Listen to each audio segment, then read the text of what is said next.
I've been using a OnePlus 10 Pro for about half a day now, and there are things that I like about the phone and things that are quite questionable. The first thing I like, though, is the build quality. Now, does it snap kind of easily? Sure, I mean, if you're fighting your inner demons, or maybe you got sacked by a 12-year-old on Call of Duty Mobile, yeah, you might be able to snap the phone kind of easily, but is it going to happen to most of you? Probably not. The build quality of this phone is really good. It feels nice and premium. The back of the phone has this kind of frosted glass texture to it, which your fingernail can easily scratch. That is until you turn yourself into a magician and you just wipe it away. I'm not entirely sure how I feel about this camera setup because every time I look at it, hey, I get hungry. Why do I get hungry?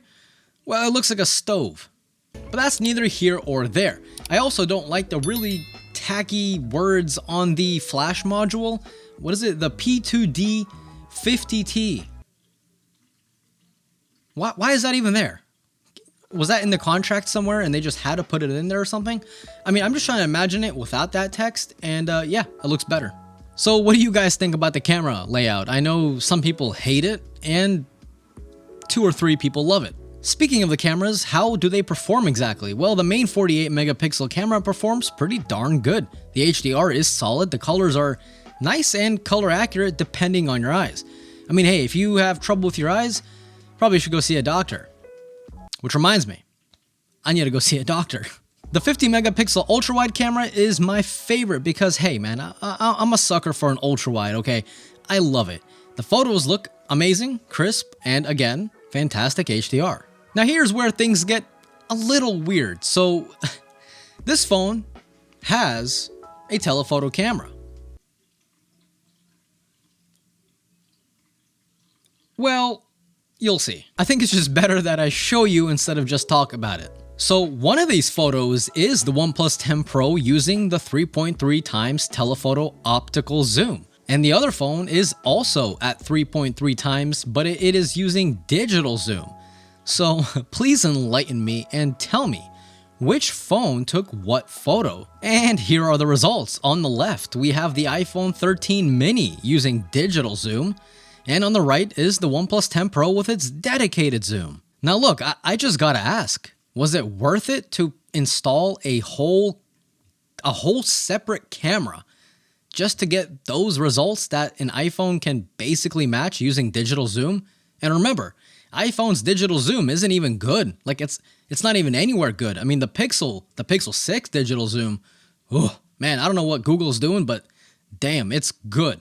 The iPhone digital zoom is not good, but it's still on par with OnePlus's optical zoom. I'm just saying. The selfie camera is fine. It does the job. It takes a picture, but whatever. Okay, but the thing I'm worried about, not really worried about, but the thing I think that is not fair for $900 is the fact that the selfie camera can only record. Wait for it, just take a guess. Take a guess. Keep in mind, 2022. Keep in mind, $900. Take a guess, okay? 1080p at 30 frames a second or 720p at 30 frames a second. I don't care, okay? I don't care. I never take a selfie video, but again, a lot of you do, and again, for $900, hey, is it too much to ask for 4K? I mean, the rear camera does 4K 120. I don't think anyone asked for that, but it's here. Along with 8K 24, which crops in a lot, and well, that's there here. I mean, that's there here. That's a good one, Mark. That's here too.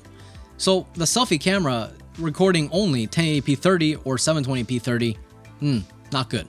Now the charging speed of the OnePlus 10 Pro is so good, I almost wanted to keep around a fire extinguisher just in case. So all jokes aside, it is really fast. How fast is it? Well, I did a test on TikTok. In fact, I wrote it down so I didn't forget. The phone went from 12% to 33% in 5 minutes. Keep in mind, 5,000 milliamp hour battery. That's bonkers. So I do have to give OnePlus a plus. Sorry, that'll never happen again. We're moving on. I do have to give OnePlus a major thanks for including a charger in the box. This beast right here is 65 watts, and we get that in the States. In other parts of the world, you get 80 watts. Now, why does United States get 65 and everyone else gets 80? No, really, why? I'm asking you guys. I don't know. Drop me your comments down below.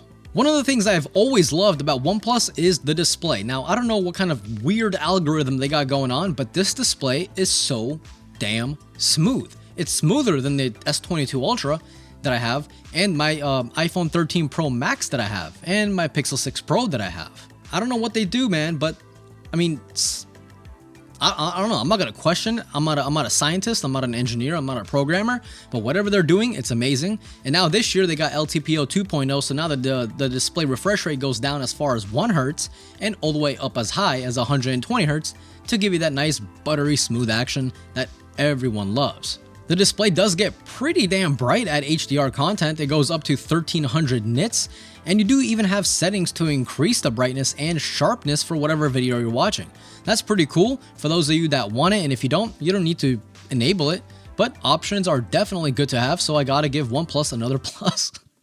Oh, I did it again, didn't I? I also gotta give OnePlus a big thanks for keeping that little slider that makes you go from ring to vibrate to silent. I think it's genius, and I really think a lot of other phones should have this. iPhone has something similar. They got either ring or vibrate, but not silent. So OnePlus kind of one step ahead. Oh man, these OnePlus jokes, man, I love it. I love it. I live for it. Now the speaker quality on the phone is pretty damn good. If you're listening to music, watching videos, it's good. It is lacking a little bit of bass, but honestly, you know, that's fine. You know, I'm not gonna go to a rave that's powered by the OnePlus 10 Pro speakers, so I don't really care. It's good enough for your day-to-day activities. Not bad. I cannot complain. So guys, that's it. Those are my first impressions of the OnePlus 10 Pro. So far, so good, except the telephoto camera, which just, I mean, you might as well, I mean, come on, guys, come on. I'm not being like anti-OnePlus. I love OnePlus. In fact, if you've been watching me for however many years, you know I love OnePlus. But damn, that telephoto camera is rough. I will do more updated reviews as time goes on, including the battery, because, I mean, yeah, sure, it charges fast, but how long does it last? Well, that's in the next review. So if you guys are new here, consider subscribing and hitting that bell icon so you'll be notified right when that video comes out. And if you enjoyed today's video, definitely click that like button because it helps. It's free, and that's one way to support the channel. And that's it. This was Mark from Mark's Tech. Adios.